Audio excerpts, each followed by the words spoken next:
बच्चों आज का पहला क्वेश्चन है, एक घन जिसका किनारा ए दिया हुआ है का पार्श्व पृष्ठीय क्षेत्रफल क्या होगा। ठीक है, घन वो होते हैं जिसके सभी किनारे क्या होते हैं, बराबर होते हैं।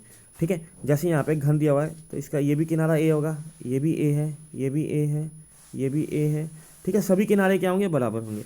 लेकिन यहाँ पे क्या पूछा है, पार्श्व पृष्ठीय क्षेत्रफल पूछा है। ठीक है, तो देखो जैसे ये बॉक्स खुला हुआ है तो इसका ऊपर का भाग क्या है, खुल गया है ना। उसी प्रकार से अगर इसका नीचे का भाग भी खुल जाए, है ना, तो कितनी दीवारें बचेंगी, 4 बचेंगी। टोटल कितनी होती हैं, टोटल जो होती है हमारी यहाँ पे 6 दीवारें होती हैं। एक पहला ऊपर, दूसरा नीचे, तीसरा इधर वाला, चौथा इधर वाला होता है बच्चों, पांचवा सामने वाला और छठवां इसके जस्ट बैक साइड पीछे वाला। ठीक है, तो यहाँ पे देखो ये ऊपर वाला खुल गया। ठीक है, उसी प्रकार से मान लो नीचे वाला भी खुल गया है। ठीक है, तो इसकी कितनी दीवारें होगी, 4। ये पहला ही नंबर होगी, ये दूसरी, ये तीसरी और ये चौथी।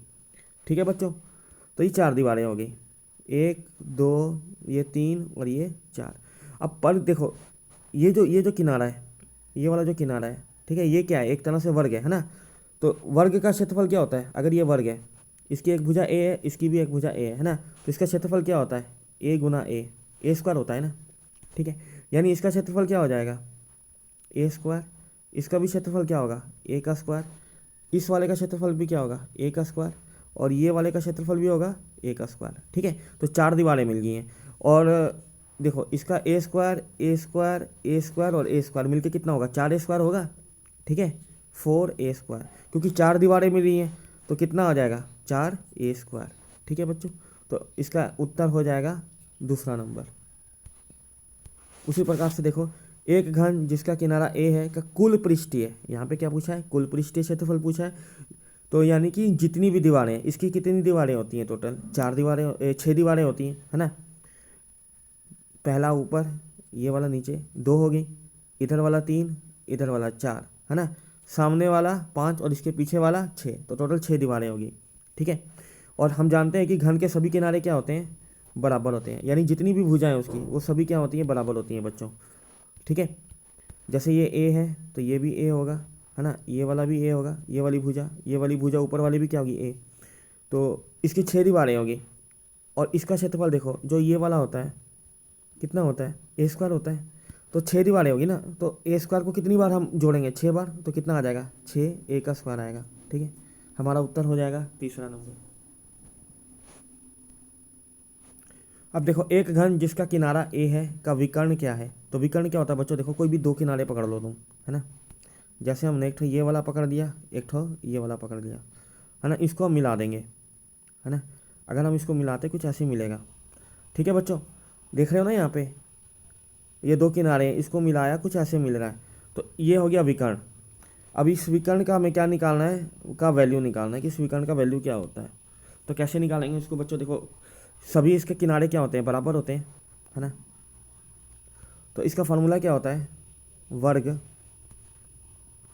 ए स्क्वायर प्लस ए का स्क्वायर प्लस ए का स्क्वायर 3 बार।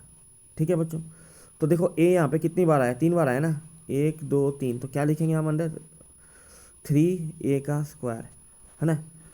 तो यहाँ पे देखो 3 ए का स्क्वायर आया था। अब ए का स्क्वायर को तुम क्या लिख सकते हो, ए गुना ए लिख सकते हो ना, ए गुना ए। तो यहाँ से ए के क्या हो जाएगा, बाहर निकल जाएगा, क्योंकि जो वर्ग के अंदर कोई भी जोड़ा होता है ना, जैसे ये देखो जोड़ा में है ना, तो एक ठो ए बाहर निकल जाएगा। लेकिन देखो 3 यहाँ पे अकेला है ना, तो 3 अंदर ही रह जाएगा, 3 बाहर नहीं निकल पाएगा। तो ये हो गया विकर्ण का वैल्यू। ठीक है, तो तुम्हारा उत्तर कौन सा हो गया, पहला नंबर हो गया। ठीक है, तो इस तरीके से इस क्वेश्चन को बनाएंगे। देखो विकर्ण एक्चुअली में होता क्या है कि कोई भी 2 किनारे पकड़ दो, एक तो ये वाला एक तो, लेकिन क्या होना चाहिए, विपरीत होने चाहिए। यहाँ से एक सीधी लाइन खींच दो, जैसे ये सीधी लाइन खींची गई है ना, इसी को हम क्या बोलते हैं, विकर्ण। वैसे देखो ये 2 किनारे, यहाँ से भी एक लाइन खींची गई है ना, तो ये भी क्या हो गया, विकर्ण हो गया। ठीक है, तो इसको कैसे निकालते हैं, कोई भी वर्ग ले लेंगे हम, है ना। तो यहाँ पे देखो भुजा कितनी होती है, देखो एक होती है ये वाली, एक ये वाली होती है और एक ऊपर वाली होती है, इसलिए हम यहाँ पे क्या लेंगे, 3 बार ए स्क्वायर और ए स्क्वायर लेंगे। ठीक है बच्चों, तो कितना हो गया, ए स्क्वायर मिलके 3 ए स्क्वायर हो गया। ठीक है, अब ए स्क्वायर यहाँ पे 2 बार है, ए का क्या है, स्क्वायर है ना, तो ए को क्या लिख सकते हैं, ए गुना ए लिख सकते हैं। और वर्ग के अंदर कोई भी अगर कोई भी संख्या है 2 बार आ जाए तो उसमें से एक संख्या क्या होती है, बाहर निकल आती है। ठीक है, कोई भी जोड़ा में नंबर होगा तो वो बाहर निकल जाएगा, लेकिन 3 देखो अकेला था तो ये बाहर नहीं निकल पाएगा। तो ये हो गया विकर्ण का वैल्यू। अगला क्वेश्चन देखो, एक घन का कुल पृष्ठीय क्षेत्रफल कितना दिया हुआ है? 96। ठीक है, तो इसका क्या निकालना? आयतन निकालना हमें। तो कुल पृष्ठीय क्षेत्रफल जो होता है वो क्या, उसका फॉर्मूला क्या होता है? 6a का स्क्वायर, है ना। मान लो इसकी भुजा a है, तो इसका कुल पृष्ठीय क्षेत्रफल क्या होगा? 6 स्क्वायर। ये कितना दिया हुआ है? 96 दिया हुआ है। ठीक है, तो 96 तुमको यहाँ पे ये वाला दिया हुआ है।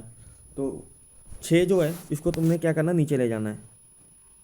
96 के तुम नीचे ले जाओगे 6 को। अब 6 से तुम इसको काट दो, 6 कम 6 और 6 6 के 36, 16। तो ए स्क्वायर का वैल्यू कितना आया? ए स्क्वायर बराबर आ गया 16। ठीक है, तो ए स्क्वायर बराबर 16 आया। स्क्वायर हटाओगे तो उधर में क्या आ जाएगा? वर्ग आ जाएगा, है ना।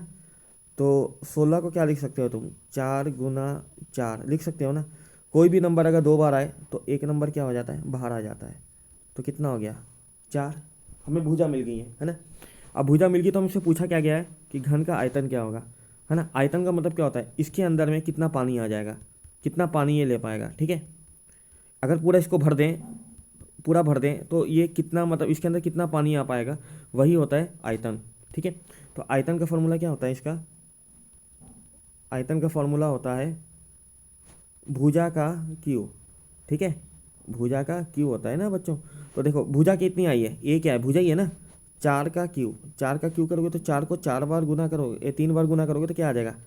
64 आएगा सेंटीमीटर का क्यू। ठीक है, ये तुम्हारा उत्तर हो जाएगा। ठीक है बच्चों, देख रहे हो तीसरा नंबर है ना, 64 सेंटीमीटर का क्यू।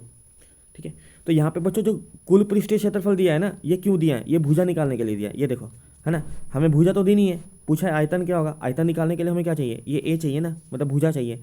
तो क्या है, हमें कुल पृष्ठीय क्षेत्रफल दिया है। इसकी मदद से हम क्या करेंगे? पहले हम भुजा निकाल लेंगे।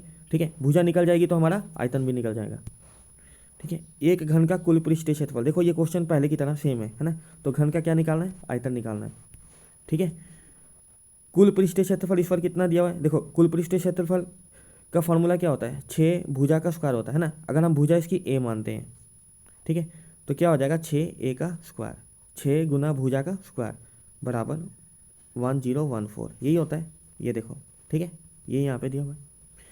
तो देखो 6 नीचे चल जाएगा, ए स्क्वायर बराबर 1014 बटा 6 आ जाएगा। अब 6 से काट दो, 6 कम 6, है ना। तो उधर में कितना चल गया? 4 चल गया, तो 6 6 के 36। ठीक है, तो उधर में चल गया तुम्हारा, तो ये आ जाएगा कुछ 9 इस तरह से आएगा, 169 आएगा। ठीक है, इसको करके देख लेना। तो आ जाएगा ए स्क्वायर बराबर 169। अब स्क्वायर हटाओगे ना तो कितना आ जाएगा? 169 आ जाएगा। अब इसका वैल्यू क्या होता है बच्चों?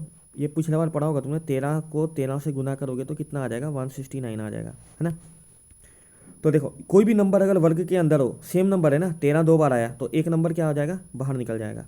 कोई भी नंबर जोड़ा में हो वर्ग के अंदर में तो उसका एक नंबर बाहर निकल जाता है, वर्ग हट जाता है। तो भुजा कितनी आ गई? 13। अब क्या निकालना है बच्चों? आयतन निकालना है। आयतन का मतलब क्या होता है? वॉल्यूम। ये क्या होता है? भुजा का क्यू होता है। ठीक है, भुजा का क्यू। तुमको क्या निकालने के लिए बोला है? आयतन ही निकालने के लिए बोला है ना। ये देखो यहाँ पे आयतन निकालने के लिए बोला है। घन का आयतन क्या होगा? तो देखो भुजा कितनी आ गई? 13 आ गई, तो 13 बैठा दो, 13 का क्यू। 13 को तुम 3 बार गुना कर दो, 13 को 3 बार गुना कर दोगे तो तुम्हारा उत्तर आ जाएगा। कितना आ जाएगा देख लो यहाँ पे, 2197। ठीक है, ये कितना आएगा ना चाहिए? 2197 आना चाहिए सेंटीमीटर का क्यूब। करके देखना, यही उत्तर आएगा तुम्हारा। ठीक है बच्चों, तो इस तरह के क्वेश्चन को बनाएंगे इस तरीके से। आयतन निकालने के लिए चाहिए मुझे भुजा का क्यूब, लेकिन भुजा हमें दी नहीं है ना। तो लेकिन हमें क्या दिया है? कुल पृष्ठीय क्षेत्रफल दिया हुआ है यहाँ पे, ये वाला। ठीक है, इसकी मदद से हम क्या निकालेंगे? भुजा निकालेंगे, और भुजा निकल गई तो आयतन निकल जाएगा। ठीक है बच्चों।